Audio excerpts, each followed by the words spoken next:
Já iniciamos aqui a nossa live. Louvado seja nosso Senhor Jesus Cristo, para sempre seja louvado. Deixa eu só colocar aqui fixo, comentário fixo, perguntas e respostas. Ok. Já fixei aqui o comentário.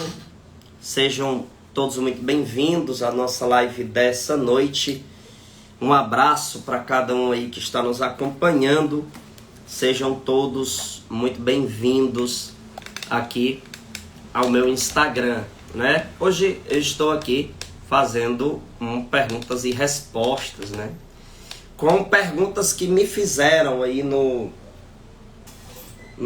meu Instagram, que mandaram aí também para o meu WhatsApp. Então nós vamos aqui fazer um estudo aqui. Eu estou com mais de 10 perguntas aqui. Eu não sei se vai dar para me responder todas, mas eu vou tentar, tá certo? Então, meus irmãos, primeiramente eu quero desejar boas-vindas aí a cada um de vocês que acompanham o nosso trabalho de evangelização, estão aí dando cada vez mais apoio ao nosso trabalho também em oração. Então, e nós vamos hoje aqui responder algumas perguntas. Tem muita pergunta interessante aqui, gente. Que coisa boa. Muito obrigado pela participação de vocês, tá bom? Se você puder comentar aí, né, aí nos comentários, você colocar o nome da cidade e do estado que você está me assistindo, tá certo? O nome da cidade e do estado que você está me assistindo nesse momento. Eu agradeço para a gente saber mais ou menos onde esta evangelização está chegando. Então nós vamos aqui para a Sagrada Escritura, né? Vamos pegar aqui a Sagrada Escritura. Eu tenho aqui também o Catecismo da Igreja Católica, lógico que tem que ter a presença do Catecismo também, para que a nossa live seja de fato uma live católica, né? Então vamos iniciar então com esta Ave Maria, para que nós possamos entregar todas essas cidades aí também que estão aí, né? A galera tá mandando aí lá de Massapê, Ceará, tem gente de Rio Grande do Sul, olha só o povo do Sul aí, Bezerros, Pernambuco, tem gente de Marco, gente de Palmácia, pessoas de vários lugares aí, Triângulo de Marco, enfim, sejam todos muito bem-vindos. Vamos iniciar pelo sinal da Santa Cruz. Livra-nos Deus nosso Senhor dos nossos inimigos, em nome do Pai, do Filho, do Espírito Santo. Amém. Ave Maria, cheia de graça, o Senhor é convosco, bendita sois vós entre as mulheres, bendito é o fruto do vosso ventre, Jesus. Santa Maria, Mãe de Deus, rogai por nós pecadores, agora e na hora de nossa morte. Amém. Que esta live seja para edificar cada vez mais aqueles que acompanham no meu trabalho aqui, Senhor. Te peço, envia o teu Espírito Santo para que as respostas sejam de fato conforme a tua sã doutrina. Eu te exalto, te glorifico acima de todas as coisas, assim seja. Amém. Em nome do Pai, do Filho e do Espírito Santo. Amém. Bom, querido povo de Deus, eu tive essa ideia de fazer perguntas e respostas, porque realmente chegam muitas perguntas para mim, né? Chegam muitas perguntas, constantemente tem pessoas me perguntando sobre diversos temas. Eu acredito que as respostas vão ajudar você, como católico aí, que com certeza também pessoas chegam fazendo perguntas para você referente à fé católica, né?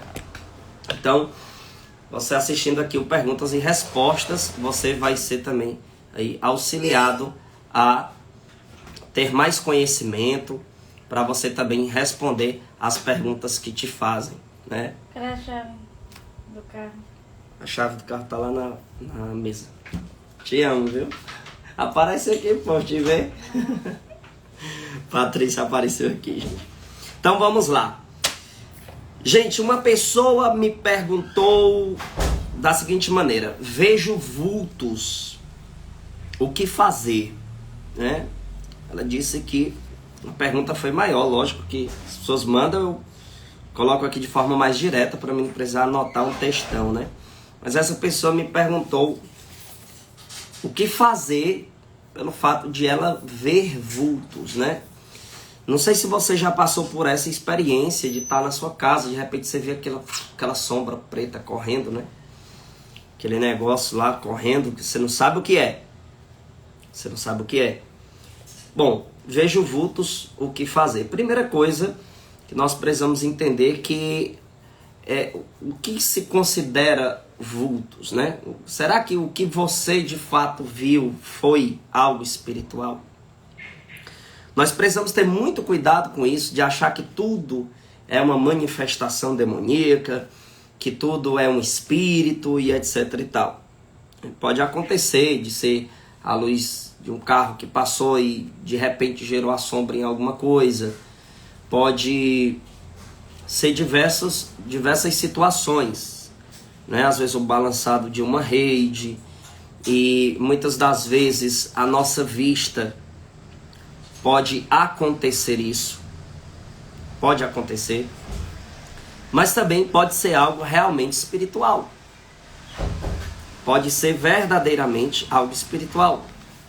O que a Sagrada Escritura ela nos diz aqui em Efésios, capítulo de número 6, né? Olha só o que na palavra de Deus vai dizer. Finalmente fortalecei-vos no Senhor e na força do seu poder. Revesti-vos da armadura de Deus, para que possais, para poderdes resistir às insídias do diabo. Existem ataques espirituais? Com certeza. Com certeza. Ao nosso redor existe uma batalha espiritual. Ao nosso redor existe uma guerra espiritual.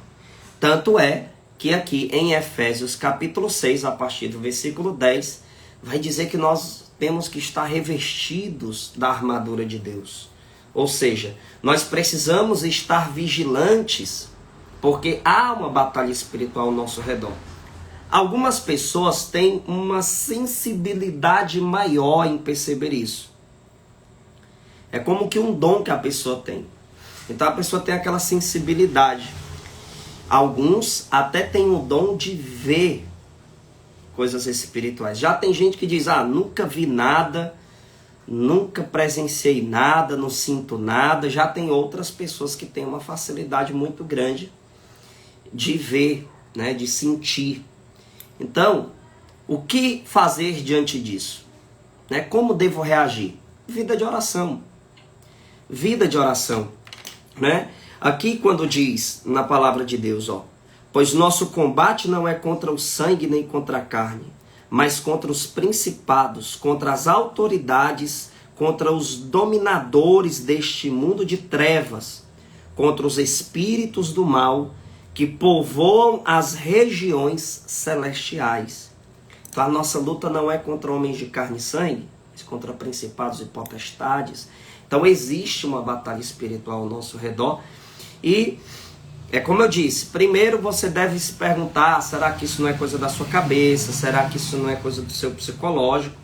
Mas nem sempre a gente deve ser assim, né? Duvidar demais. A gente tem que entender também que o mundo espiritual existe. Existe outro versículo que eu posso mencionar aqui, né? Poderia mencionar vários, mas estou colocando aqui apenas esses, que está em 1 Pedro capítulo 5, versículo de número 8. Na Sagrada Escritura diz, sede sóbrios e vigilantes. Eis que vosso adversário, o diabo, vos rodeia como leão a rugir, procurando a quem devorar. Então alguém que viu um vulto, que viu alguma coisa ali estranha, né, uma manifestação espiritual, o que fazer diante disso? Oração. Você deve rezar e pedir a graça de Deus, clamar a intercessão da Virgem Maria para que aquilo se afaste dali, para que aquele espírito maligno se afaste. Então, quando você vê um vulto, quando vê alguma coisa que te deu medo, te deu sensação de angústia, entre em oração. Eu gosto muito de recomendar às pessoas a oração do Salmo de número 27. Na Bíblia Ave Maria é o Salmo 26. Ele é muito forte para afastar o mal. Tem também, lógico, diversas outras orações que eu poderia mencionar aqui, como também a oração de São Bento. Então, se você está tendo essas experiências, reze e nunca perca a sua comunhão com Deus. É importante você estar indo à Santa Missa todo domingo, tendo comunhão com nosso Senhor Jesus, porque aqui está o revestir, né, da couraça, né, da armadura de Deus, para que você possa resistir aos ataques do maligno. Então, aqui está a minha resposta a essa pergunta. Vejo vultos, o que fazer, né? Vida de oração, comunhão com Deus, e nunca deixar que o medo lhe domine ao ponto de você se desesperar. Tem muitas pessoas que têm medo demais e ficam ali aprisionadas no medo, e aí é isso que o demônio quer fazer. Ele deixar com muito medo e você não rezar. Ele quer te deixar com tanto medo que você não tem nem disposição para fazer uma oração. Então aprenda isso. Essa batalha espiritual que 1 Pedro 5,8 vai nos relatar também, esse inimigo que anda ao nosso redor, ele precisa ser combatido com armas espirituais. Vida de oração e principalmente a comunhão com nosso Senhor Jesus. Não é? Amém? E lembre-se sempre que Nossa Senhora é o terror dos demônios. Né? Então reze orações marianas, peça a intercessão de Nossa Senhora, pois ela é quem pisa na cabeça da serpente. Segunda pergunta que me fizeram. Existem católicos que usam imagens de forma errada? A gente já argumentou sobre a questão das imagens, que há imagens proibidas e imagens permitidas na Sagrada Escritura. Até porque Deus, por ser onisciente, ele não pode ser contraditório, né? Isso aqui a gente tem que deixar claro para muitas pessoas. Olha, Deus é onisciente. Ele é dono de toda a sabedoria. E Deus, por ser onisciente, ele não erra. Ele não tem como errar. Então Deus, ele é perfeito. Então como é que Deus iria proibir imagens e logo em seguida iria mandar fazer? Então, que fique claro isso, essa separação. Existem imagens, né, que são permitidas e imagens que não são. Patrícia já está aqui de novo, o que foi? Faltou a opção de perguntar? Não, as perguntas que já tinham chegado. Mas e se as pessoas quiserem perguntar? Aí eu vejo aqui nos comentários. Mas aí seria bom ter a opção de comentar aqui. Tem. Ah, eu não sei botar essa opção. Opção de perguntas. Deixa eu fazer minha live, Patrícia. Já tem a opção na tela de todo mundo. Foi não. Ai, meu Deus do céu, só a Patrícia mesmo. Então, gente, Deus é onisciente. Então ele não entra em contradição. Então, que fique claro essa questão das imagens primeiro, porque talvez alguém está aqui e não entende ainda. Deus é onisciente, ele não pode cometer erro, não pode ser contraditório. Então, existem imagens que são condenadas e existem imagens sagradas na Sagrada Escritura, né? A grande prova disso, as imagens que são condenadas, está lá em Êxodo 20, né? Em alguns outros textos bíblicos, como Salmo 115, né? Que muitos protestantes usam, são imagens condenadas. Assim como existem imagens permitidas, imagens sagradas, Êxodo 25, 18, Ezequiel 41, do 17 ao 19, outros textos que eu poderia mencionar aqui. Pronto, isso ficou claro.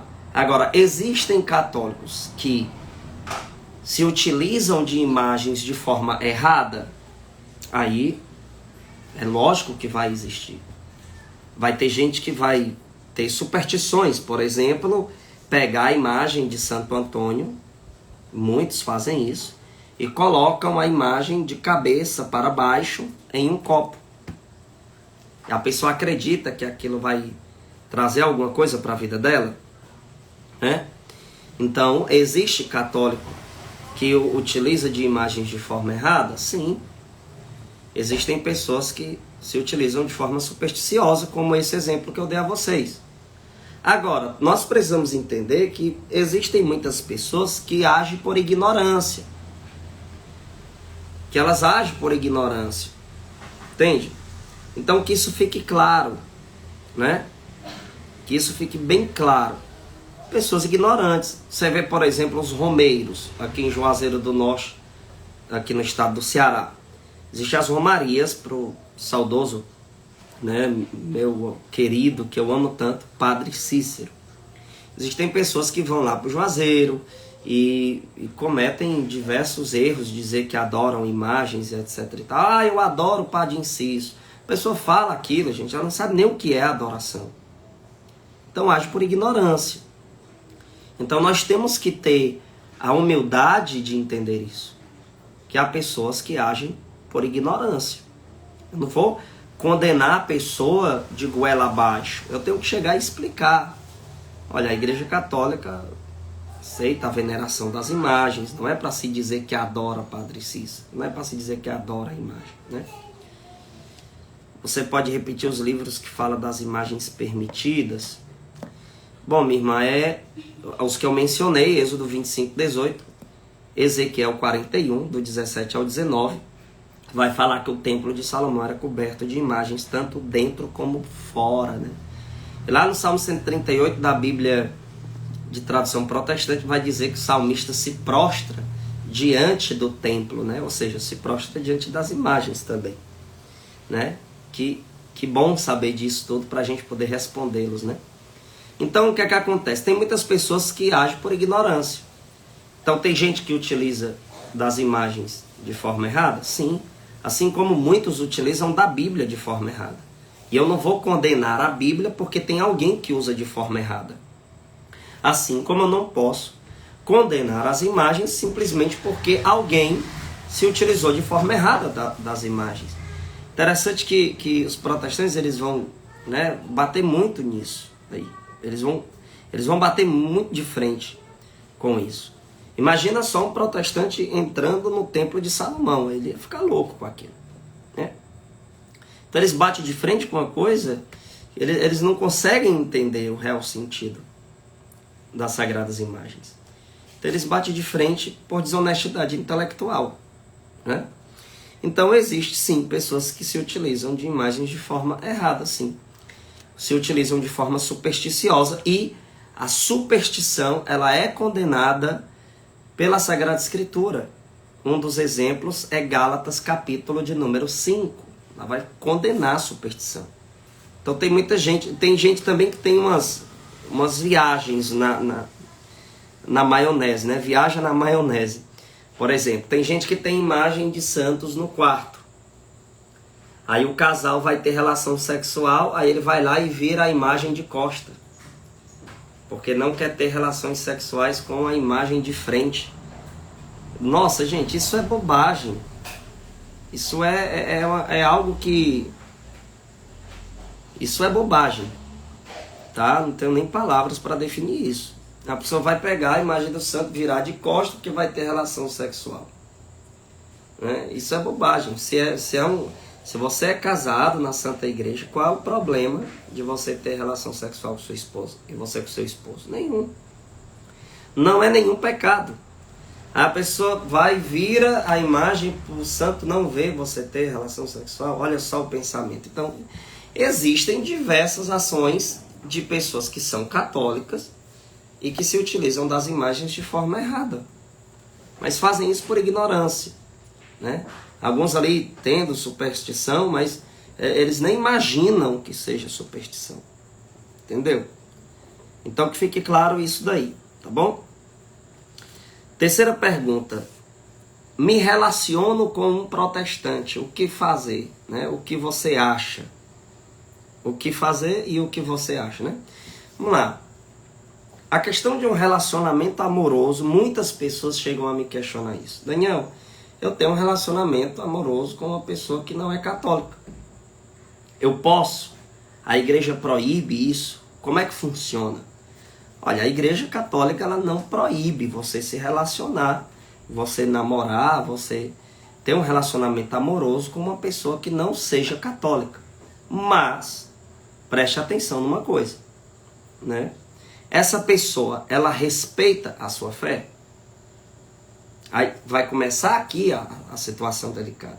O fato de você ter esse relacionamento, você não é proibido disso. Mas entenda, essa pessoa respeita a sua fé? Essa pessoa entende que você é católico, católica, e você não vai mudar a sua fé por causa dele ou dela? É aqui que está o ponto. Porque o que é que acontece? Muitas pessoas entram em relacionamentos amorosos com protestantes, e os protestantes, eles querem forçar a pessoa a ir para o tal do aceitar Jesus, né? Aí você tem que... Eu, por exemplo, quando eu conheci a Patrícia, eu era protestante. E eu disse a ela, se você não aceitar Jesus, eu não quero conversa com você. E ela, meio que forçada, ela fraquejou nesse ponto, né? Acabou que negando a fé católica e indo para o protestantismo comigo, né? Depois, graças a Deus Nossa Senhora, a gente foi resgatada do protestantismo, né? Mas veja, eu forçava ela. Então, isso acontece muito no meio protestante. O cara é protestante, a mulher é católica, ele vai lá e força ela até ela se tornar protestante com ele.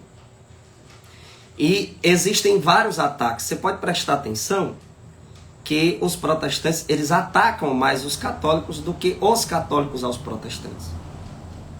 Então fica aquela coisa de atacar. Ficam atacando ali. Então se você está num relacionamento assim, e você de fato não quer sair da igreja católica, e essa pessoa te desrespeitar, eu acho melhor você terminar.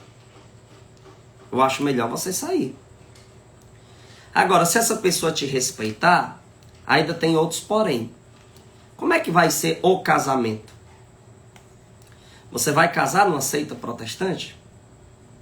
Eu tenho certeza que você, como católica de verdade, não iria casar numa seita. Você sabe da verdade. Agora, o fato de você poder ou não namorar com alguém protestante, você pode. Agora, você vai ter que ter firmeza na sua fé. Você vai ter que evangelizar essa pessoa. Você tem que ter esperança da conversão dessa pessoa. Agora, a partir do momento em que essa pessoa quer forçar você a ir aos cultos, quer forçar você a aceitar Jesus conforme os protestantes dizem, aí não tem condições de um relacionamento desse dar certo. Vai ter diversos desafios que você vai enfrentar aí. Por exemplo, questão dos filhos. O protestante não vai querer deixar você batizar quando criança. Então é uma situação muito delicada. Proibido, proibido, proibido. Você não é. Mas saiba que é muito difícil dar certo assim. É muito complicado dar certo um relacionamento como esse. Tenha consciência disso. Tenha consciência disso, né? Até porque você não pode colocar esse relacionamento acima de Deus. Deus é quem tem que estar acima de tudo. Deus é quem tem que estar acima de todas as coisas. Então você não pode, porque eu gosto, eu amo essa pessoa, mas você ama essa pessoa mais do que ama a Deus? Aí é que está a questão, né? Então é muito delicado. Tem que se estudar isso aí direito, saber como é que está sendo a realidade de vocês, para poder ter um acompanhamento aí, né? Seria muito importante um acompanhamento espiritual, para que ocorra aí a conversão desse alguém, para que você não tenha problemas maiores futuramente. Pode ser que enquanto está ali no namoro, tranquilo, né? Você vai para casa da pessoa, a pessoa vai lá na sua e tal, aquela coisa toda, mas e depois que vocês estiverem de fato numa casa, questão de casamento, questão de filhos, é muito delicado. Então eu particularmente, Daniel Silveira, eu não aconselho você estar dentro de um relacionamento assim, se você não tiver esperança dessa pessoa se converter, se essa pessoa não te respeitar, se essa pessoa ficar atacando sua fé ou querendo te forçar a negar sua fé, aí não tem condições de continuar. Agora, se for uma pessoa que lhe respeita, que lhe escuta, que lhe deixa tranquilo na sua fé católica. Aí vai rezando, né, por essa pessoa, vai falando da vida dos santos, vai mostrando conteúdos católicos, porque pode essa pessoa mudar, tá bom? Então vamos lá. É possível provar o magistério na Bíblia? Olha só que pergunta interessante. É possível provar o magistério da Sagrada Escritura na Bíblia? Gente, lógico que é possível, né? Lógico que é possível. Jamais os católicos iriam acreditar tão firmemente no magistério da Igreja, né, se isso também não estivesse de forma tão clara na Sagrada Escritura. Eu vou pegar aqui o meu caderninho de anotações para mim mostrar a vocês as provas concretas do magistério na Sagrada Escritura. E veja uma coisa interessante. Foi justamente o entendimento disso daqui, um dos principais entendimentos que eu tive que ter para me largar o protestantismo. Foi eu entender o magistério na Sagrada Escritura. Foi uma das coisas principais para que eu pudesse sair do protestantismo. Foi entender o magistério. Se os protestantes entendessem o magistério na Sagrada Escritura, eles deixariam o protestantismo urgente. Por quê? Porque iria acabar essa historinha de achar que tudo tem que estar escrito ao pé da letra. Daí eles não teriam dificuldades em aceitar os dogmas da fé católica, né? Os dogmas estão na Sagrada Escritura? Lógico, mas não estão ao pé da letra ali, como eles exigem. Então, uma das principais coisas que eu precisei entender para largar o protestantismo foi o magistério. Entender o magistério na Sagrada Escritura. Vamos lá. Atos 2,14. Pedro, então, pondo-se de pé em companhia dos 11, com voz forte, lhes disse: homens da Judéia, e vós todos que habitais em Jerusalém, seja-vos isto conhecido e prestai atenção às minhas palavras. Veja, Atos 2,14, Pedro diz: prestem atenção nas minhas palavras. Olha a autoridade de Pedro, né? Olha a autoridade. Lá em Atos capítulo 6, do versículo 2 ao versículo 3, vai anotando aí, né? Atos 6, do 2 ao 3, vai nos dizer: por isso os 12 convocaram uma reunião dos discípulos e disseram: não é razoável que abandonemos a palavra de Deus para administrar. Portanto, irmãos, escolhei dentre vós 7 homens de boa reputação, cheios do Espírito Santo e de sabedoria, aos quais encarregaremos este ofício. Veja que o magistério está completamente na Sagrada Escritura. Existe uma hierarquia, gente. Imagina só se não existisse uma hierarquia. E essa realidade, ela está em toda a Sagrada Escritura. Você pode prestar atenção, lendo já desde o Antigo Testamento, os patriarcas, os profetas, sempre teve pessoas para pastorear. E quando faltou isso, deu problema. Então prestem atenção. O magistério da Igreja Católica, ele é extremamente importante para o nosso entendimento. Veja só, pode uma pessoa pegar as leis de trânsito, por exemplo. Eu gosto muito de dar esse exemplo. A pessoa vai lá ler as leis de trânsito e diz assim: não, agora eu vou interpretar isso aqui diferente. Agora, para mim, o sinal vermelho é o que vai passar, é o que eu posso passar. O sinal verde é o que eu tenho que parar e o amarelo é para me ter atenção. Se uma pessoa fizesse isso, quais seriam as consequências? Né? Seria multas, seria acidentes, não é verdade? Então uma pessoa não pode pegar lá as leis de trânsito e interpretar do jeito delas. E quem é então que tem autoridade de interpretar as leis de trânsito e de ditar ali essas leis para as pessoas? Ora, os responsáveis por essas leis. Então, dentro da realidade espiritual, existe também, não é, a necessidade de líderes. Existe também a necessidade de governantes, podemos dizer assim. Então, existe o Papa reinante, existem os bispos, os padres, né? Cada paróquia tem o seu pároco. Por quê? Porque essa é a hierarquia da igreja. São as autoridades eclesiásticas. São os responsáveis para guiar o povo.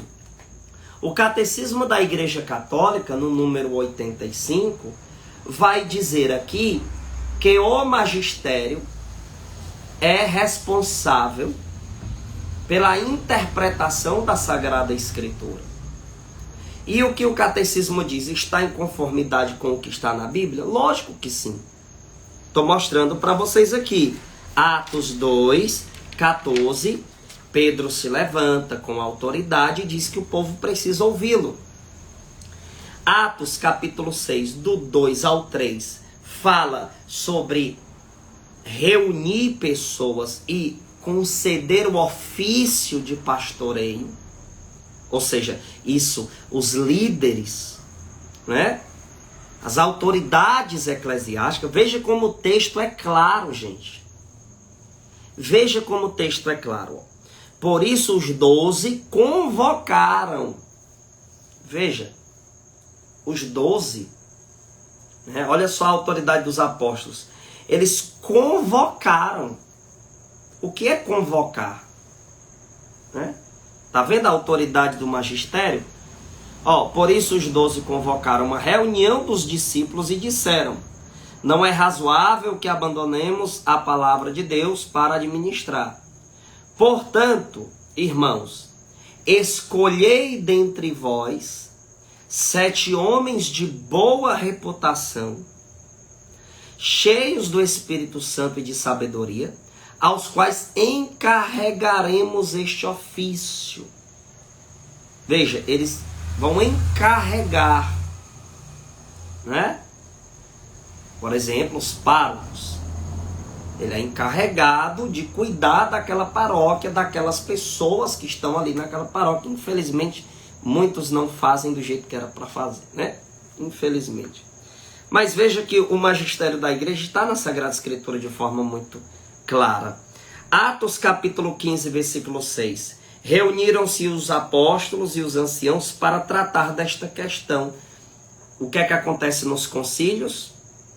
No decorrer da história da igreja, reúne-se os bispos, o Papa e várias pessoas para poder tratar de questões complicadas de determinadas épocas, para entrar em um consenso, não é?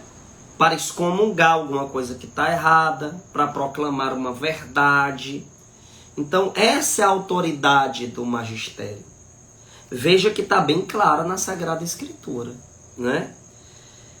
Veja só a autoridade de Pedro. Em Atos 15, 6, disse que eles se reuniram para tratar de uma questão. Nesta reunião ocorreu uma confusão. E quando começou as discussões intensas, o versículo 7 vai dizer: ao fim de uma grande discussão, Pedro levantou-se e disse: irmãos, vós sabeis que já há muito tempo Deus me escolheu dentre vós, para que da minha boca os pagãos ouvissem a palavra do evangelho e crescem. Então Pedro se levanta em meio a uma confusão e coloca ordem na casa. Vejam como o magistério age. Age com autoridade. Então o magistério da Igreja Católica é quem tem autoridade para interpretar a Sagrada Escritura como diz no Catecismo no número 85, para acabar com confusões teológicas. O que o magistério diz, a gente baixa a cabeça e obedece. Quando eu entendi isso, eu saí do protestantismo. Porque vamos dar o exemplo que eu venho dando nas minhas formações, né? Se dois protestantes discutem, você quer ver uma discussão que seria infernal? Você colocar um adventista do sétimo dia, um testemunho de Jeová para ler Apocalipse e interpretar. Isso daria uma baita de uma confusão, sim ou não? Seria uma grande confusão, né? Seria uma grande confusão. Então o que é que acontece? Se esses dois protestantes ficar discutindo, né? Quem é que vai dar um ponto final nessa discussão? Ninguém. Ninguém. Não tem como resolver as confusões protestantes. Por quê? Porque eles não têm um magistério. Então fica lá, um testemunho de Jeová, um adventista, um pentecostal, um batista, um não sei o quê, tudo discutindo, e nunca isso vai acabar porque eles não possuem um magistério.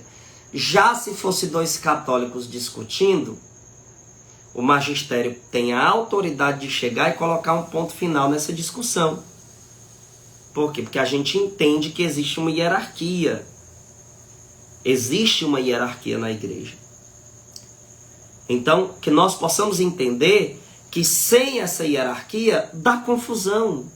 Sem o magistério da igreja, sem a tradição, vai dar confusão. Porque tem gente que vai dizer, eu só aceito Bíblia.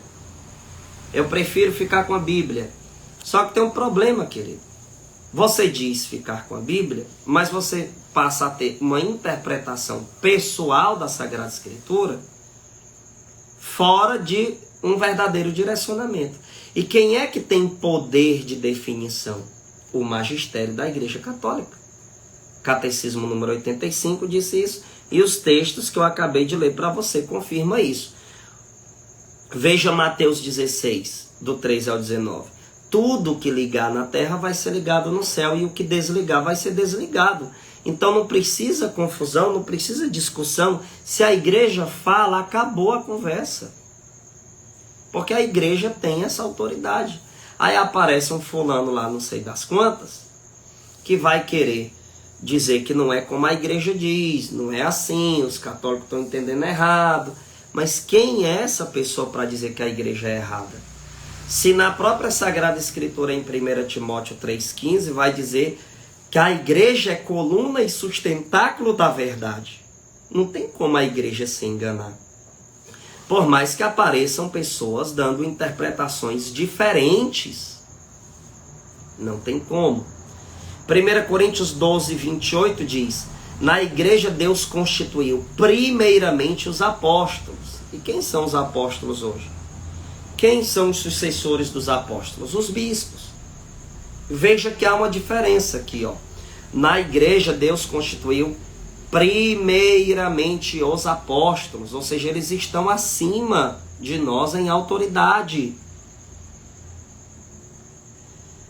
Em segundo lugar, os profetas, em terceiro lugar, os doutores, e etc, etc, etc. Ou seja, os apóstolos estão em primeiro. Por quê? Porque são as autoridades. Então, quando você entende a importância do magistério da igreja, você não fica mais quebrando cabeça com interpretações protestantes, né? Efésios capítulo 3, versículo 10 diz assim: assim, de ora em diante, as denominações e as potestades celestes podem conhecer pela igreja a infinita diversidade da sabedoria divina. Conhece por onde? Pela igreja. Aí vem um fulano de tal dizendo que, não, eu conheço pela Bíblia, não é por igreja. Ora, mas veja só, se você parar e pensar nesse raciocínio protestante, se a verdade fosse conhecida do jeito que eles dizem tanto viver, que verdade é essa que em toda esquina revela uma coisa diferente? Pois as denominações protestantes, numa esquina diz uma coisa, em outra diz outra. Por que na Igreja Católica não acontece isso? Porque existe um magistério. Então, está aqui a prova do magistério na Sagrada Escritura. Meus irmãos, 1 Timóteo 3, do 1 ao 2, uma pessoa perguntou aqui, né? Eu tenho até aqui essa resposta também. Veja só. Uma pessoa perguntou aqui. 1 Timóteo 3, do 1 ao 2, contradiz o celibato? A pessoa perguntou isso. Vamos lá. 1 Timóteo 3, do versículo 1 ao 2, vai estar escrito assim, né? Vai estar escrito assim: eis uma coisa certa, quem aspira ao episcopado, saiba que está desejando uma função sublime, porque o bispo tem o dever de ser irrepreensível, casado uma só vez, sóbrio, prudente, regrado no seu proceder, hospitaleiro, capaz de ensinar. Aí os protestantes pegam isso e dizem: vejam, católicos, aqui está dizendo que o bispo tem que ser casado uma só vez. E os padres católicos, eles não se casam. O que é que vocês têm a dizer sobre isso? Bom, gente, isso aqui é muito simples de se entender. Primeiro, quando uma pessoa se sente atraída à vocação do sacerdócio, ela é orientada durante muitos anos. Ela entra sabendo da situação. Ela entra sabendo do celibato. Agora eles usam isso daqui porque lá no começo, né, estava tudo ainda se organizando. Tudo se organizando. De fato, nós podemos aqui argumentar ter diversos argumentos referentes a isso. Eu posso muito bem dizer aqui, mas o padre é casado. Ele é casado com a igreja. Ele é casado com a igreja. Ele casa uma única vez. Ele é casado com a Santa Igreja. Ele faz uma aliança unicamente com Deus. Acabou. Posso muito bem dizer isso e pronto. Ah, mas não é assim a interpretação. Ora, o problema é seu se você não interpreta assim. Mas vamos ver num todo aqui. Jesus casou. Porque o que é que eles vão argumentar, os protestantes?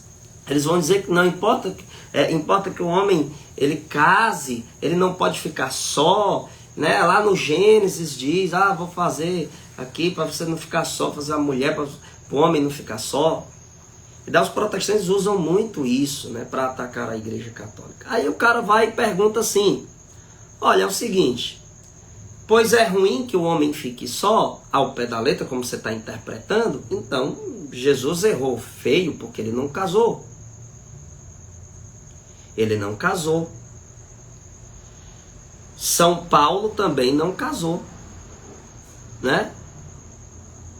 São Paulo também não casou. Então veja só como é fácil de responder isso. Primeira coisa, você vai dizer: olha, o celibato não é dogma, entendeu? E quando aqui diz, você pode falar desse jeito, para poder ser bem simples, já que ele está pegando ao pé da letra, você vai lá e dá uma também ao pé da letra. Mas quem te disse que o padre não é casado? Ele é casado com a igreja.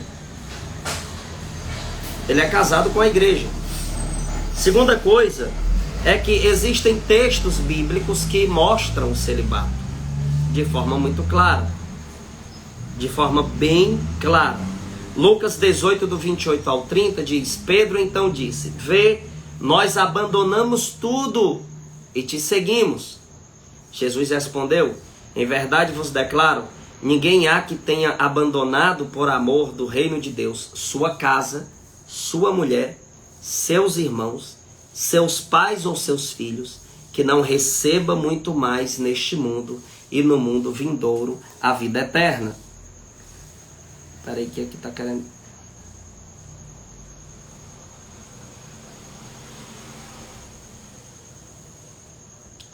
Obrigado, Saulo, pelo apoio, tá, amigo? Deus te abençoe. Amo você, meu irmão. Saudade. Então, gente, veja que Pedro disse, vê, nós abandonamos tudo e te seguimos. Aí quando vier o protestante falando para você que padre tem que casar, se utilizando desse texto, você vai dizer que isso, a igreja no começo estava se organizando, né? E com o tempo, teve esse discernimento na igreja católica sobre o celibato. Isso é bem simples de entender, tá? E o padre, ele é casado com a igreja, ele faz uma aliança com a igreja. Então ele passa a viver o celibato. E existem textos que nos mostram essa verdade na Sagrada Escritura. O exemplo é esse que eu estou dizendo para você. Veja só, os protestantes falam muito disso, mas você vê algum texto bíblico dizendo que, juntamente com o apóstolo Pedro, sua esposa, foi em missão? Você vê algum texto da Sagrada Escritura dizendo que Paulo pega a esposa dele? Ele não tinha esposa. Mas vamos lá, Paulo pegasse a esposa dele e levasse ela para alguma missão? Existe algum relato na Sagrada Escritura desse jeito? Não tem. Não tem. Podem endoidar falando mil coisas. Veja como o texto é claro. Lucas 18, do 28 ao 30. Pedro então disse, vê, nós abandonamos tudo e te seguimos. Então o padre, ele cuida unicamente das coisas de Deus. Já imaginou, né? Tem um irmão perguntando aí sobre a seita CCB. Olha, depois eu vou falar um pouco sobre isso, porque é muito complexo, eu tenho algumas perguntas aqui ainda, tá, irmão? Mas vou deixar a sua pergunta dentro da próxima live, se Deus quiser. Então vamos lá. Pedro disse que abandonou tudo. Você não vê nenhum relato da esposa de Pedro na Sagrada Escritura, do jeito que os protestantes imaginam. Ah, mas lá fala da sogra. Ok. Mas nós sabemos que existe o entendimento que Pedro era viúvo. Pedro era viúvo. E mesmo, vamos imaginar que a esposa dele era viva. Aí você lê o texto de Lucas 18, do 28 ao 30 para o protestante. Pedro então disse, vê, nós abandonamos tudo e te seguimos. Ao versículo 29, Jesus respondeu, em verdade vos declaro, ninguém há que tenha abandonado por amor do reino de Deus sua casa, sua mulher, seus irmãos, seus pais ou seus filhos, que não receba muito mais neste mundo e no mundo vindouro a vida eterna. Cara, pensa um pouquinho aqui. Se a esposa de Pedro, ela fosse viva nessa época aqui, então ele deixou a esposa, deixou a casa dele, deixou tudo para seguir Jesus. Aí você para e pensa nisso daqui. Você acha que seria querer de Deus o padre lá celebrando a Santa Missa e chegar uma pessoa dizendo, ó, seu filho está doente. O padre tinha que correr para levar o menino para o hospital. Aí os desonestos, sabe o que é que eles dizem? A igreja católica não quer que os padres casem para não sustentar os filhos do padre e a esposa do padre. Olha só, quanta desonestidade pensar dessa forma. Eles não enxergam esses textos que eu estou lendo aqui para vocês. E veja só também outro texto bíblico que você pode usar. 1 Coríntios capítulo 7, do versículo 32 ao 33. Olha o que é que diz aqui. Quisera ver-vos livres de toda preocupação. Livres de toda preocupação. O solteiro cuida das coisas que são do Senhor, de como agradar ao Senhor. O casado preocupa-se com as coisas do mundo, procurando agradar a sua esposa. Cara, pelo amor de Deus, você quer texto mais claro do que esse? Pelo amor de Deus, não tem como. Aqui é a maior prova do celibato, está aqui. Então a igreja tem esse discernimento de que a vocação do sacerdócio, o cara tem que ser celibatário, para ele cuidar só das coisas de Deus. Isso está na Bíblia? Lógico que está na Bíblia. 1 Coríntios capítulo 7, do versículo 32 ao 33. Vamos combinar assim? Né? Quando eu disser um texto bíblico, alguém escreve aí nos comentários o texto que eu mencionei, porque algumas pessoas não estão conseguindo acompanhar. Né? Então veja como esse texto é claro. Vamos ler de novo. 1 Coríntios 7, do 32 ao 33. Quisera ver-vos, queria ver vocês livres de toda preocupação. O que é que eu disse aqui? O que é que eu disse aqui? Já imaginou o padre tendo que confessar um monte de gente, cuidar de paróquia, ir nas capelas celebrar missa, fazer um monte de coisa e o cara sendo casado, cara, pelo amor de Deus. Aí Paulo deixou claro isso aqui. Queria ver vocês livres de todas as preocupações. O solteiro cuida das coisas que são do Senhor, de como agradar ao Senhor. Veja, o solteiro, ele está ali, disponível. Então o solteiro cuida das coisas de Deus. Depois Paulo vai e diz, e o casado cuida da esposa dele, da vocação dele. Então veja como é simples entender o celibato. Não precisa muito auê. Tem gente que fica querendo assim fazer um auê tão grande nisso. Nossa, gente, eu vou dizer uma coisa a vocês. Né? Eu vou dizer uma coisa a vocês. A doutrina da igreja ela é simples. Ela é clara. Ela é direta. Não precisa de muita coisa. Você diz, cara, eu acredito na igreja. Eu acredito no catecismo. Teve um protestante esses dias, veio querer debater comigo, eu peguei a Bíblia e o catecismo. Ele, não pegue o catecismo porque eu não acredito no catecismo. Eu disse, você não acredita, mas eu acredito. O problema é seu se você não acredita, é por isso que você é protestante.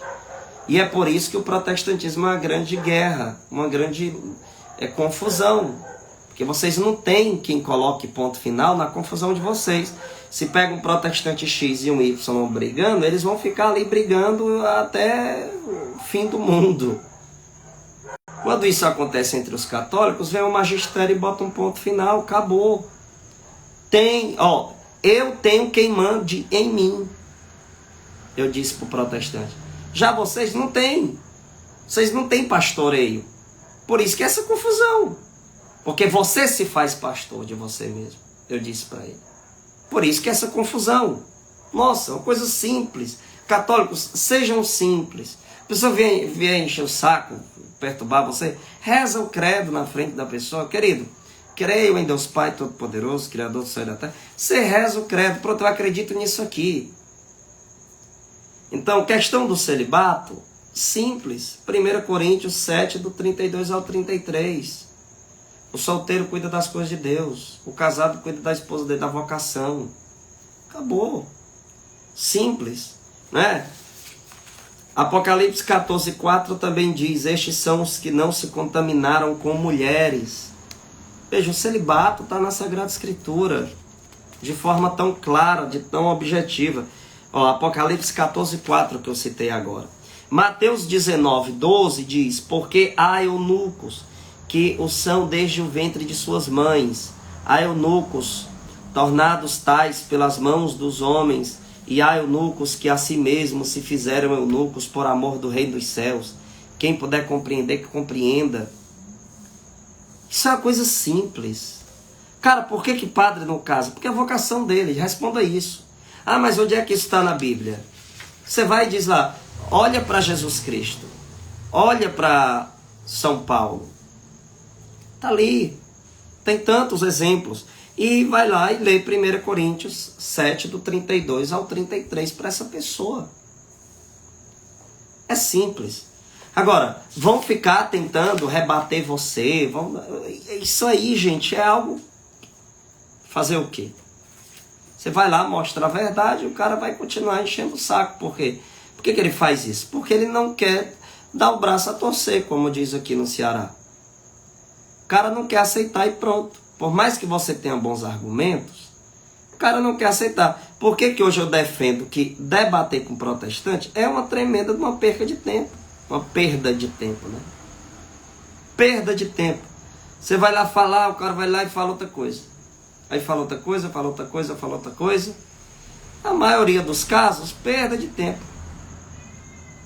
Perda de tempo. Tá? Então vamos lá. Como leigo. Eita, que essa aqui é...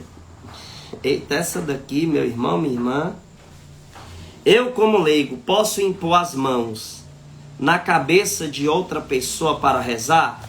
Existe algum perigo? Cara, seguinte, né? Isso daqui é um assunto que já gerou muita polêmica, né? Principalmente aí entre pessoas que se dizem católicos tradicionais e carismáticos. A questão de impor as mãos. Deixa eu explicar uma coisa para vocês. Durante toda a história da Igreja Católica, certo? Tem uma pessoa perguntando, tem perguntas também chegando aqui nos comentários, gente. Eu estou respondendo perguntas que me enviaram. Quem tiver perguntas a fazer, envia para o meu Instagram, que eu vou anotar e na próxima live eu respondo, tá? Então não deixem de enviar. O cara perguntou aqui se ele, como leigo, pode impor as mãos para rezar em alguém e se existe algum perigo nisso. Vamos lá. Durante toda a história da Igreja Católica, a questão da imposição das mãos tem caráter sacramental. Preste atenção nisso. A imposição das mãos sempre teve caráter sacramental. Ou seja, a ordenação de um padre, né? Enfim, a imposição das mãos do sacerdote. A gente tem como exemplo também a transubstanciação. Então, a imposição de mãos sempre teve um caráter sacramental. Eu, como leigo, posso impor minhas mãos, colocar a minha mão para rezar em alguém? Cara, não existe um documento na igreja que eu particularmente conheça que proíba isso. O que precisa se entender é que você não está colocando suas mãos em caráter sacramental, tá? Essa questão de imposição de mãos, ela gera muita polêmica. Por quê? Porque os tradicionalistas, eles dizem que só quem pode impor as mãos sobre sua vida é um sacerdote. Ou um diácono, né? Enfim, um bispo. Um sacerdote, ele pode impor as mãos sobre você. Agora, um leigo impor as mãos em outro leigo. Um leigo impor as mãos sobre um padre. Essa galera de grupos tradicionais dizem que é extremamente errado. Daniel, quando começou isso? Isso vem do Concílio Vaticano II para cá, que começou a questão de leigos rezar por outros leigos desta maneira. Creio eu que isso nasceu em meio carismático, renovação carismática católica, né? Então tem que ter esse entendimento aí. Existe um documento proibindo de eu rezar impondo as mãos em alguém? Não. O que eu não posso fazer é impor as mãos com caráter sacramental. Entendeu? Então isso daí é algo que precisa se entender. Agora tem a questão do batismo, né? Que uma pessoa em perigo de morte, ali você pode batizar essa pessoa. A pessoa está ali em perigo de morte, não tem um padre por perto. Você pode, entendeu? Isso que eu sei. Agora, é um assunto muito delicado que gera muita discussão. E a questão do perigo é justamente isso, né? Você confundir as coisas e se achar poderoso. Tem muita gente que acha, tem um pregador tal que ele acha que ele é o todo-poderoso. Que se ele botar a mão, a pessoa é curada. Tem que ter cuidado com isso. Então essa é a minha resposta. Sempre teve o caráter sacramental a imposição de mãos.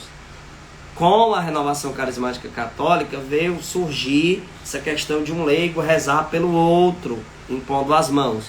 Qual o perigo nisso? Cuidado com contaminação. Será que você está preparado para isso?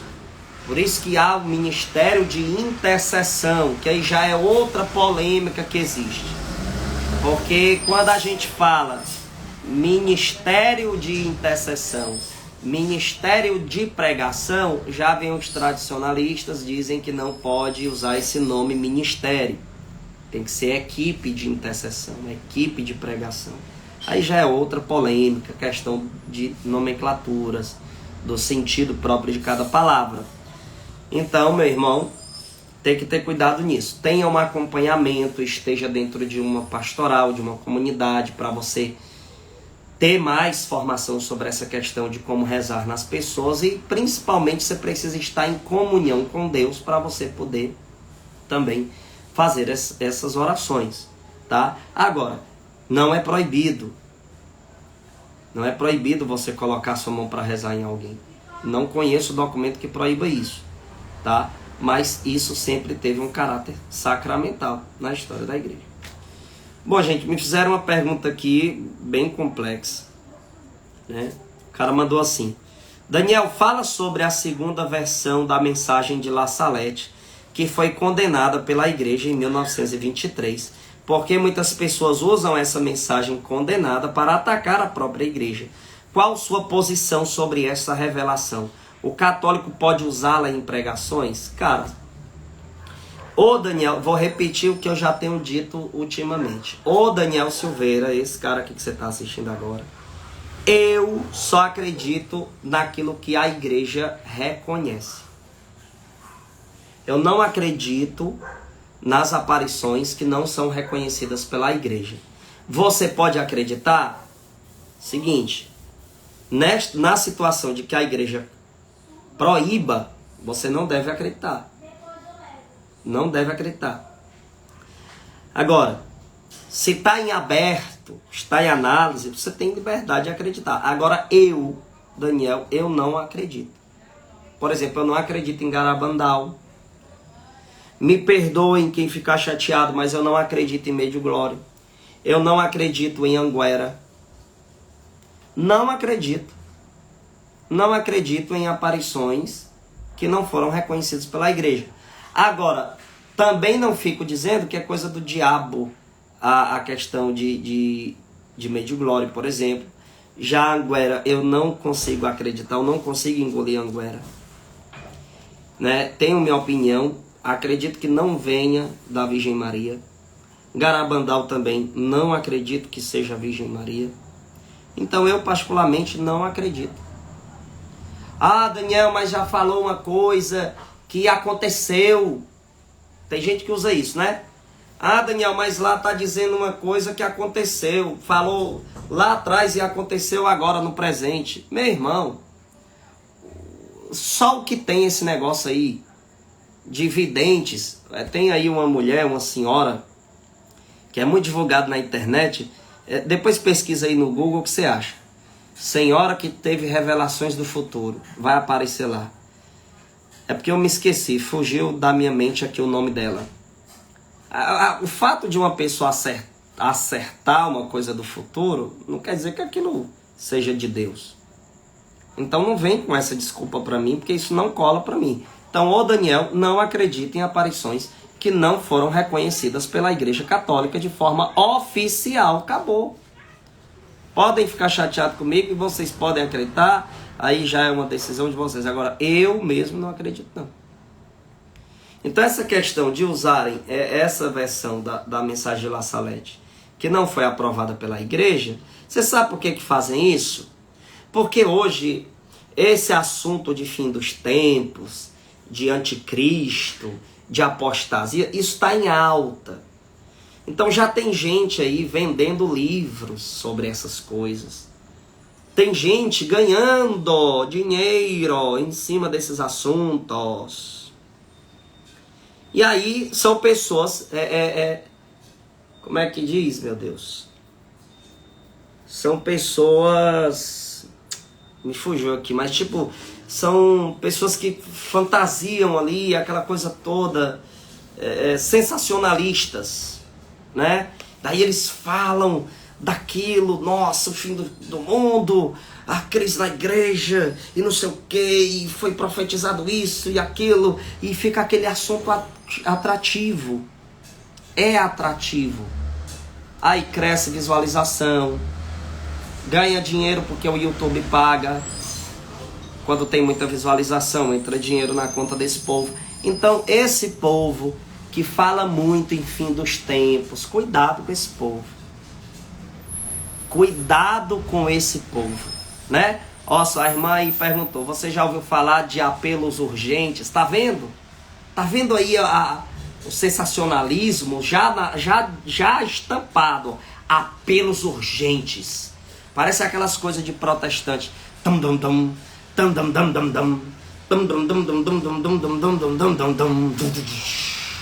Fim dos tempos, né? É isso que estão fazendo.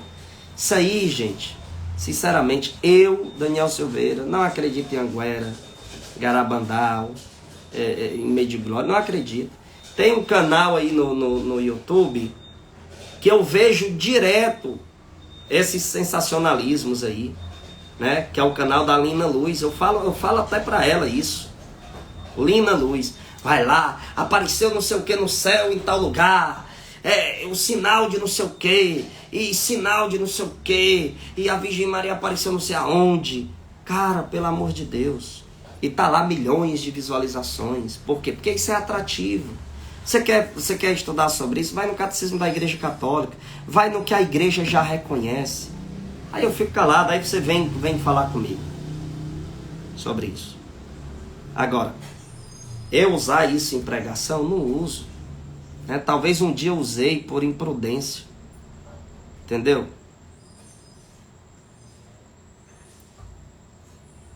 Então nós temos que ter cuidado. Esses assuntos de fim dos tempos, esses assuntos de anticristo, muito cuidado com isso.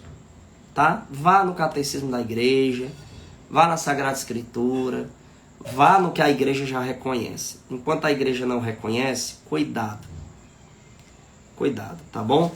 Então eu sinceramente acho uma imprudência utilizarem essa parte que a igreja não reconheceu, né?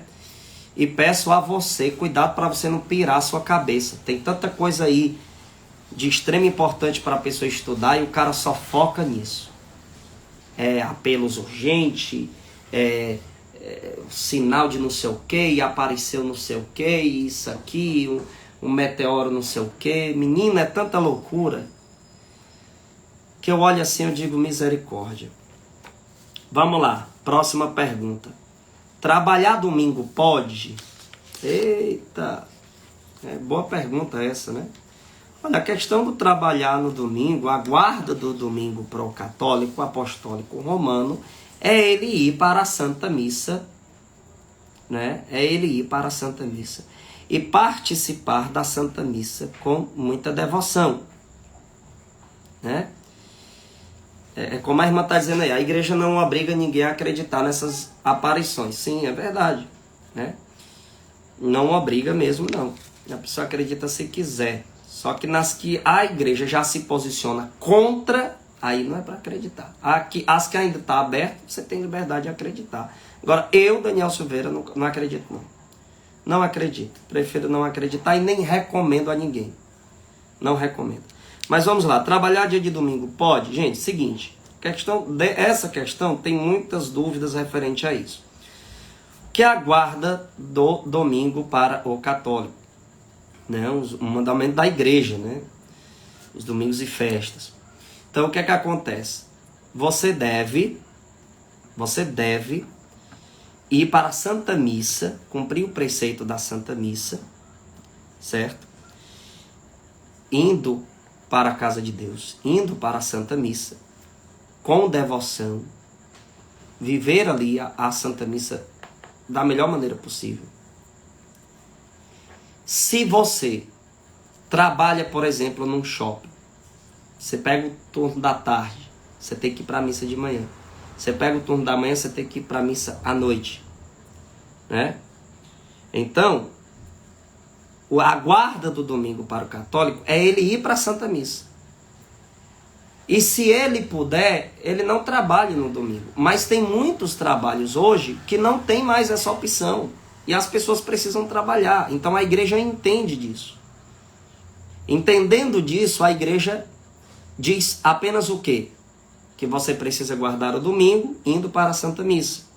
Você pode ir no sábado, né, à noite ali, para cumprir o preceito. Se caso você for o domingo não puder. Mas vamos lá. Guardar o domingo para o católico é ir para a Santa Missa com devoção. Se caso você trabalha num shopping, numa farmácia, etc., tantos trabalhos que existem aí, você tem que ir para a Santa Missa. Agora, se você está numa situação que não teve de jeito nenhum como você ir, aí a culpa não é sua. Você está ali num trabalho por uma necessidade. Você foi trabalhar no período da manhã. O patrão chega e diz, ó, funcionário faltou, você vai ter que trabalhar à tarde também. E daí você tem a opção de ir embora? Até tem, mas corre-se o risco de você perder até um emprego ali. Depois você pode chegar para o sacerdote e falar isso. Ali não foi algo opcional para você. Então, infelizmente, isso existe muito. Em muitos lugares existe esse abuso de autoridade. Você vai trabalhar e pronto. O cara não tem opção. Então, a igreja entende isso. Agora, guarda do domingo é a Santa Missa. Você foi para a Santa Missa, depois você vai para um trabalho, vai para alguma coisa, ok. Mas se você puder evitar, ok. Mas se não der, a igreja entende e compreende isso, tá? Uma pessoa, voltando um pouquinho para a questão passada sobre as aparições, a pessoa diz, também não é pecado crer. Mas eu não disse que era pecado acreditar. Em Anguera, em não sei o que aí, não falei que era pecado. Agora, a partir do momento que você acredita numa aparição, que diz que o Papa é um falso Papa, aí você peca. Aí você está pecando sim. Por quê? Porque isso não é para se dizer. Então não é pecado desde que não tenha ofensas à Igreja Católica. Desde que não tenha distorções. Agora, se é uma aparição que diz que o Papa é um falso Papa, que não sei o quê, fazendo esse tipo de juízo temerário, aí é pecado sim. Que está dizendo, pode dizer aí quem quiser ficar chateado comigo, e eu provo que eu estou dizendo isso. Agora tá lá uma aparição que fala do amor de Deus e não sei o que e tal, ok. Você tem liberdade de acreditar enquanto estiver em aberto, né? Enquanto estiver em aberto, você pode acreditar. Tem gente que acredita em Medjugorje e fala pra mim, digo, ok, inclusive eu tenho um livro de Medjugorje aqui, que eu ganhei de um padre que eu amo demais, ele, né?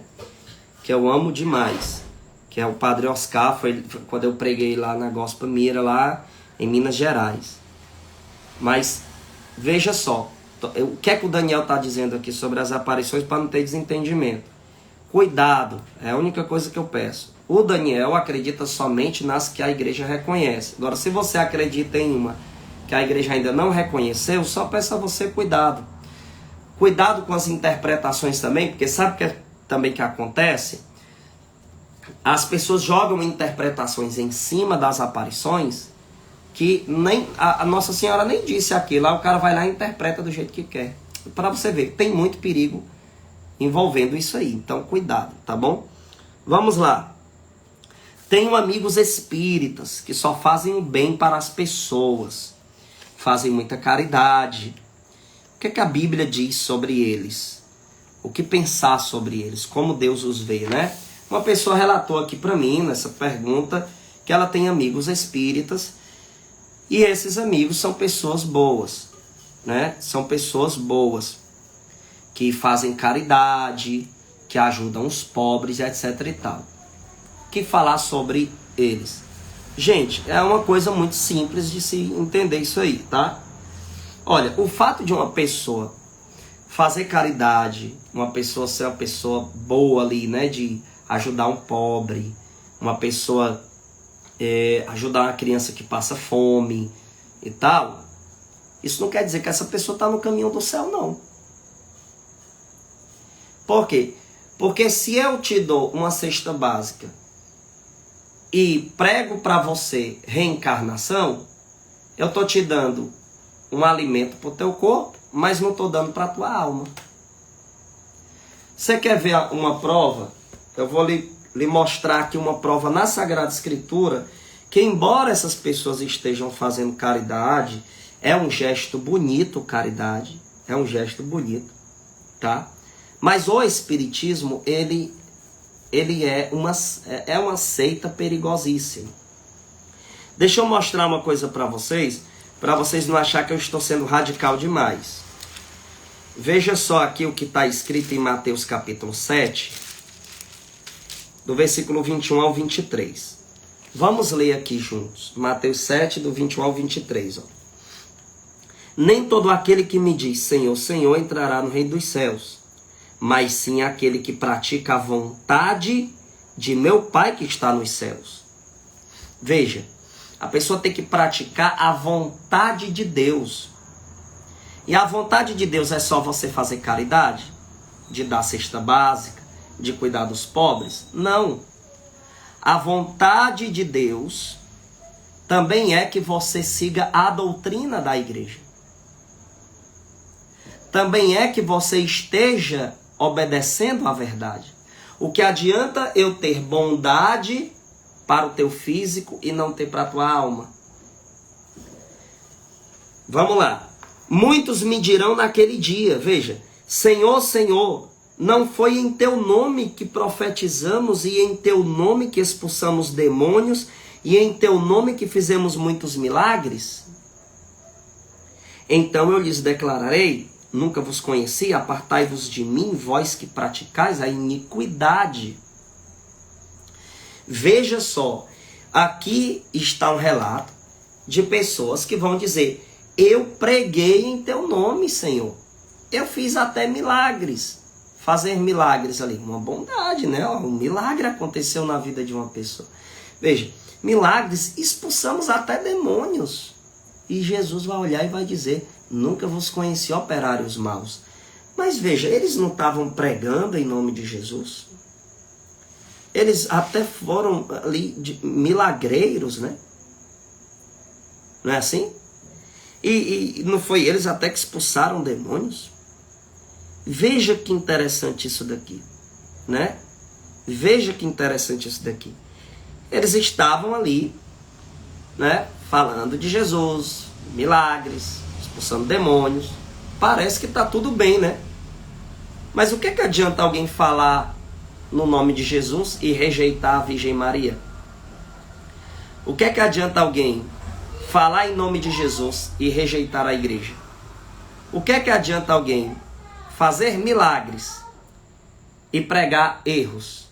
Então o que acontece? Os espíritas fazem caridades, ajudam o corpo, mas conduzem as pessoas muitas vezes para a sua seita. Então o fato deles fazer caridade não os faz estar no caminho da salvação. Eu tenho que falar isso de forma sincera. Isso dói, é duro, mas é a verdade. Sabe por quê? Porque lá em Tito capítulo 2, versículo 1, vai dizer que o teu ensinamento seja conforme a doutrina. O teu ensinamento tem que ser conforme a doutrina. Então não adianta fazer caridade e eu estar no erro, eu estar numa seita, pregando que, inclusive, os espíritas não dizem que Jesus é Deus. Eles dizem que Jesus é um espírito de luz. Então eles não acreditam que Jesus é Deus. Veja só como isso é grave. Então o fato de fazer caridade, gente, deixa eu ser bem sincero para você, isso não é o suficiente. Não é o suficiente. Que isso fique claro, ok? Fala, meu Deus, cadê as perguntas? Será que voou? Que isso fique claro. Deixa eu ver se está aqui. Está aqui. Vamos lá. Tem uma perguntinha aqui para finalizar a nossa live de hoje, né? Já vamos finalizar. Por que dizem que a igreja alterou os 10 mandamentos? Vamos lá. Gente, a igreja católica não alterou os 10 mandamentos, né? Não alterou. Ocorreu a questão de que até o próprio Jesus Cristo, eu tenho aqui Essa resposta bem explicadinha. Inclusive no nosso e-book tem essa resposta, tá aqui, ó. Nem o próprio Jesus disse os 10 mandamentos como está no decálogo. Eu desafio, quando o protestante vier falar isso para você, você diz assim, cara, me mostra quando Jesus mencionou os 10 mandamentos como está no decálogo. Olha só aqui o que eu anotei, ó. O próprio Jesus Cristo não menciona o segundo mandamento conforme está escrito no decálogo. Questão das imagens, né? Mateus 22, do 36 ao 40, diz assim, Mestre, qual é o maior mandamento da lei? Respondeu Jesus, amarás o Senhor teu Deus de todo o teu coração e de toda a tua alma e de todo o teu espírito. Aí, versículo 38, este é o maior e o primeiro mandamento. Aí, e o segundo, semelhante a este é, amarás o teu próximo como a ti mesmo. Nestes 2 mandamentos se resumem toda a lei e os profetas. Toda a lei e os profetas. Geralmente os protestantes dizem isso, que a igreja adulterou os 10 mandamentos, porque não tem a parte que fala da guarda do sábado e não tem a parte que fala das imagens. Então os protestantes vão lá e acusam a igreja de ter adulterado os 10 mandamentos. Mas aí você pega ele na palavra assim, querido, então acuse Jesus disso. Porque quando perguntaram para ele como eram os mandamentos, ele disse, amarás teu Deus acima de todas as coisas e o próximo como a ti mesmo. Então Jesus também adulterou os 10 mandamentos? Jesus alterou, então? Jogue pedras em Jesus, então, já que ele não mencionou a questão das imagens e nem mencionou o sábado. Até porque passou a ser o domingo na nova aliança, a gente pode depois abordar essa resposta aqui, mas que isso é bem claro na Sagrada Escritura, né? E o catecismo da Igreja Católica, já que o protestante vem te acusar disso, né? Porque eles vêm com 10 pedras na mão dizendo que a gente adulterou, porque a igreja não quer que você veja isso das imagens. Olha quanta bobagem. Se a igreja não quisesse, quando a Bíblia estava somente no poder da Igreja Católica, ela tinha rasgado essa parte da Bíblia. Que povo ignorante, sem noção, né? Aí você vai dizer assim, ó, se o catecismo da Igreja Católica fosse a favor da idolatria, não estaria denunciando a idolatria. E lá no número 2112 ao 2114, está condenando a idolatria. Veja, coloque isso diante do protestante. Né, querido, você está dizendo aí que a igreja alterou os 10 mandamentos, a igreja não alterou nada, não. Ocorreu a mudança na nova aliança, nova e eterna aliança. A lei se cumpre e vem a nova aliança. Veja que os protestantes, eles agem igual aos fariseus, né? Se você pegar o capítulo 5 de Mateus, você vai ver Jesus dizendo assim, antes diziam para vocês isso, agora eu digo isso. Veja a autoridade do Cristo. Agora eu digo isso. Antes dizia o quê? Ama o teu próximo e pode odiar o teu inimigo. Hoje eu te digo para tu amar teus inimigos. Aí os fariseus diziam o quê? Que Jesus estava querendo desrespeitar aquilo que já tinha sido dito. Veja, a mesma coisa que os protestantes acusam a Igreja Católica. Aí você mostra lá no Catecismo, no 2112 ao 2114, condenando a idolatria, e no 2129 ao 2132. 2112 ao 2114 e o 2129 ao 2132. Então, quando vierem falar isso, basta você dizer assim, cara, me mostra um texto da Bíblia que Jesus menciona os 10 mandamentos, conforme está no decálogo. Jesus não mencionou. E aí você já acaba de vez com essas argumentações protestantes. Meus amados irmãos e irmãs, que bênção estar aqui com vocês. Foi maravilhosa essa experiência do Perguntas e Respostas. Vocês querem que eu grave mais vezes lives assim? Sim ou não? Comenta aí nos comentários aí, ó. Coloca aí, sim ou não, né? Pois se vocês querem, enviem perguntas para o meu WhatsApp, que eu vou anotando e vou fazendo as lives, né? Lógico que eu não sei se eu vou conseguir responder todas, Entendeu? Eu não sou Deus, o Daniel não sabe de todas as coisas, né? Então envie lá. E eu peço a você, meu irmão, deixa eu falar uma coisa para você. A nossa missão, o meu apostolado, precisa das suas ajudas financeiras, se você puder. Me procura depois dessa live, no direct aí, pede o Pix e faz a contribuição de R$2 apenas por mês. Ajuda a nossa missão, se você puder mais ou menos. Se você não puder de jeito nenhum, apenas reze por nós. Mas ajude a gente, tá? Ó, e todo mundo dizendo que gostou aí do Perguntas e Respostas, né? Galera que ainda não me segue no Instagram, é Daniel Silveira Fonteles. Daniel Silveira Fonteles. Segue no Instagram, porque eu vou ver se eu consigo colocar essa live no YouTube, né? Segue no Instagram, qualquer coisa fala comigo lá. Daniel, eu quero entrar na campanha dos R$2, cara. Me passa o Pix, eu passo para você lá no Instagram, certo? Para você ajudar a nossa missão. Ó, todo mundo aí querendo mais lives de perguntas e respostas. Vocês amaram, né? Louvado seja Deus. Muito obrigado pelo carinho de vocês. Compartilhem essa live, ela vai ficar no Instagram aí, para quem quiser ver desde o começo. Compartilha nos stories e marca o meu Instagram. Você vai compartilhar essa live e vai marcar. Sigam Daniel Silveira Fonteles e tal. Compartilhe e marca lá no Instagram, certo? Eu vou deixar ela salva aí no Instagram para vocês e vou tentar publicar no YouTube também. Amém? Que Deus nos guarde e nos proteja em nome do Pai, do Filho e do Espírito Santo. Amém? Até a próxima. E separe um caderninho aí especial para o nosso Perguntas e Respostas, tá bom? Até a próxima.